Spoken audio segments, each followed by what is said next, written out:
প্রিয় দর্শক, আসসালামু আলাইকুম। আমি ডক্টর বজলুর রহিম রিপন, বাত ব্যথা, প্যারালাইসিস ও sports injury specialist, medico hospital Restipara, Tangail থেকে আপনাদের সবাইকে জানাচ্ছি শুভেচ্ছা। প্রিয় দর্শক, অনেক রোগী আছে যারা দীর্ঘদিন যাবত এই যে কাঁধে ব্যথায় ভোগেন।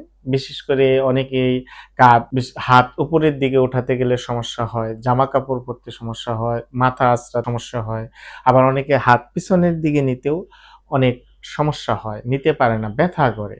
তো এই ধরনের ব্যথা নিয়ে দেখা যায় দিনের পর দিন, মাসের পর মাস ওষুধ খেয়ে যাচ্ছেন, কিন্তু ব্যথাও কমে না, আপনার হাতের ফাংশনও দিন দিন কমে যায়। তো এই ধরনের রোগীদের ক্ষেত্রে আসলে দেখা যায় যে শোল্ডারের মধ্যে বিভিন্ন কারণে এটা হতে পারে। এর মধ্যে সবচেয়ে বেশি হয় যেটা, যদি শোল্ডার জয়েন্টের মধ্যে অ্যাডহেসিভ ক্যাপসুলাইটিস মানে ফ্রোজেন শোল্ডার থাকে, সেক্ষেত্রে এটা হতে পারে। এছাড়াও শোল্ডারের যে সফট টিস্যু আছে, বিশেষ করে মাসল পেশিতে যদি কোনো আঘাত থাকে বা মাসল পেশি যদি কোনো ডিসফাংশন থাকে, সেক্ষেত্রেও কিন্তু অনেক সময় হাতের মুভমেন্টের ক্ষেত্রে সমস্যা হতে পারে। তো এই ধরনের ক্ষেত্রে সাধারণত দেখা যায় যে ব্যথানাশক ওষুধ খাওয়ার পরও এই ধরনের ব্যথা সহজে কমে না। তো এই ধরনের ব্যথার চিকিৎসার ক্ষেত্রে সবচেয়ে আগে যেটা করা দরকার, আগে তাকে অ্যাসেসমেন্ট করে দেখতে হবে তার ব্যথার কারণটি কি, তার কোন স্ট্রাকচারাল ফল্টের কারণে বা সমস্যার কারণে তার এই ব্যথাটি হচ্ছে, এবং সেই স্ট্রাকচারটাকে আইডেন্টিফাই করার পর যদি সেটাকে কারেকশন করা হয়, তাহলে কিন্তু এই ধরনের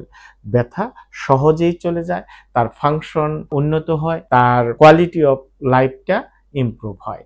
তো এই জন্য যেটা করা প্রয়োজন সেটি হচ্ছে, এই ধরনের দীর্ঘদিনের কাঁধে ব্যথায় যারা ভোগেন, বিশেষ করে হাত উপরে উঠাতে বা হাত পিছনের দিকে নিতে, জামা কাপড় পরতে বা মাথার চুল আঁচড়াইতে সমস্যা হয়, পিঠ চুলকাতে অনেক সময় সমস্যা হয়, তাদের ক্ষেত্রে যেটা করা দরকার, একজন বিশেষজ্ঞ ফিজিওথেরাপি চিকিৎসকের পরামর্শ যদি আপনারা নেন, তিনি আপনার এই সমস্যাটাকে অ্যাসেসমেন্ট করে, যদি এভিডেন্স বেসড ফিজিওথেরাপি চিকিৎসা, বিশেষ করে এক্সারসাইজ, আপনার ম্যানুয়াল থেরাপি, আপনার অ্যাক্টিভিটি মডিফিকেশন, এডুকেশন, বিশেষ করে এই ব্যথা সম্পর্কে, পাশাপাশি হচ্ছে আপনার লাইফস্টাইল কারেকশন যদি করা যায়, তাহলে দ্রুত এই ধরনের ব্যথা কমানো সম্ভব এবং হাতের ফাংশনটাও স্বাভাবিক করা সম্ভব।